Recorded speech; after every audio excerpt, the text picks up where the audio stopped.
In life, we often think betrayal comes like a storm cloud, sudden and violent. But sometimes it arrives quietly in the face of someone you trusted the most. Today, I'd like to share with you a story not just about friendship and love, but about the price of ignoring our conscience and the lessons that come when the heart learns the hard way. My name is Chaterine Whitmore. I'm 47 years old, and I live in a modest home just outside of Bath, surrounded by my rose garden and far too many teacups. But today, I want to tell you a story that didn't happen in my youth, but in my late 30s, when I thought I already knew better. There was a young woman I met through work. Her name was Juliet. She was clever, full of sparkle, and some 15 years younger than I was. But age meant little to us. We clicked instantly. You see, I don't have a sister, but if I ever imagined one, she'd look a lot like Juliet. For 6 years we shared holidays, heartbreaks, Friday wine nights, and silly nicknames. She knew all the things I kept from even my family. I adored her. Then came Thomas. He was a charming architect, well-read, with kind eyes and a sharp wit. He and Juliet had been dating for a few months when she first introduced us over dinner at a small Italian restaurant in Clifton. She beamed as he pulled her chair out. She was in love, and I was happy for her. But as the months passed, something began to shift. Thomas and I had a few accidental encounters coffee after Juliet ran late, short conversations while waiting for her at events. He always asked me deep questions. He listened too closely.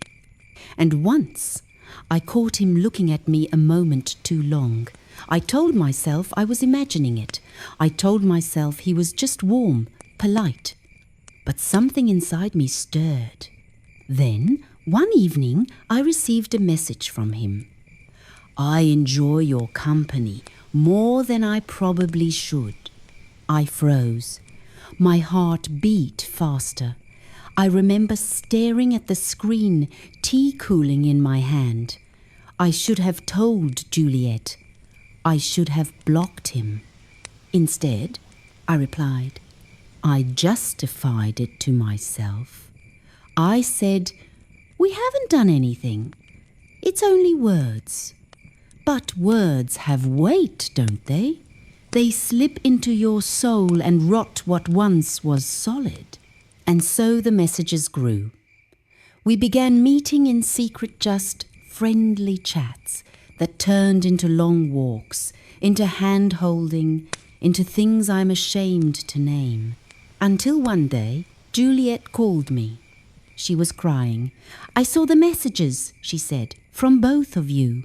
There was no screaming, no drama, just silence. I whispered, "I'm sorry."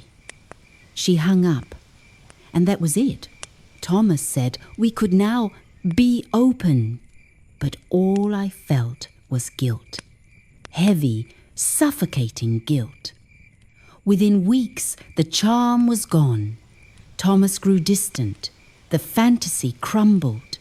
I ended it, but by then the damage had long been done. Juliet never spoke to me again. I wrote to her once a year on her birthday, on the day we met. She never replied. I understand. I broke something precious for something hollow. It's been years now. I've rebuilt my life. I have friends I cherish. I've learned to be honest even when it hurts. But every time I smell lavender, her favorite scent, or hear our old song, a piece of me aches. We all make mistakes. Some are small. Others leave permanent cracks in the lives of those we love. If you take anything from my story, let it be this. Desire is fleeting, but trust once broken is rarely mended. Value loyalty, honor your friendships.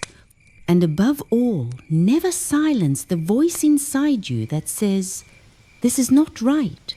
If this story resonated with you, or if you've ever faced a painful choice, I invite you to like, share, or simply leave a comment below. Sometimes, the lessons that hurt us the most teach us the most.